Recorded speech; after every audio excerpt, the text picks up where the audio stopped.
It's time for the kitchen shift with Emer. Go on, pop the kettle on and we'll get cooking. Now, this recipe is really me just having a bit of crack in the kitchen. Because I'll tell you, I didn't have the right ingredients. My pan was too big. I ended up having to cheat to get a bit of colour on it, but it tasted lovely. Now, I started this the night before by just cutting up whatever fruit I had, and I had 4 stalks of rhubarb and 2 handfuls of blueberries. So I popped that into a bowl. Didn't have any sugar, so used simple syrup instead, and just a tablespoon of lemon preserve puree. Now, I used my mother's recipe for the dough, and it was absolutely class. 400 grams of flour, 250 grams of butter. Rub those in together and then add 3 tablespoons of water. At this stage, you're going to want to shape it into whatever shape pan you're going to bake it in.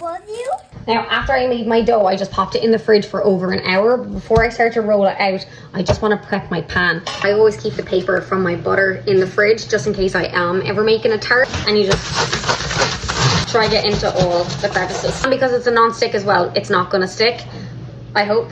And also, this bottom comes out.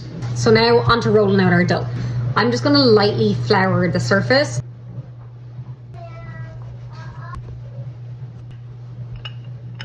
Now, we're not serving this at a fine dining restaurant, so I don't give a shite if it doesn't look perfect. I just pop my pan on top just to see if it's actually going to fit. So, trick for getting the pastry into the pan. We're going to roll the pastry, hopefully without breaking it, onto the rolling pin. And then we're going to put down our pan and just slightly lift it and get it onto the edge. And then you're just going to roll out. Gently press in the dough into the sides, and if it's a bit holy, just use the excess to fill in the gaps. We don't need to blind bake this or par bake it. We're just going to put the filling in and bake it off. I don't have enough filling to actually fill this, so this is going to be a scarce looking tart, but that's okay. I want to finish it off by making a crumble to put on top of it, so let's make that. For the time being, I'm just going to put this in the fridge. This is all... That's all the butter I have left in the house. That worked out well.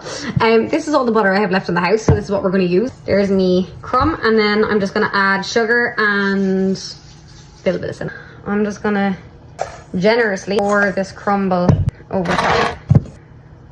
Who am I kidding?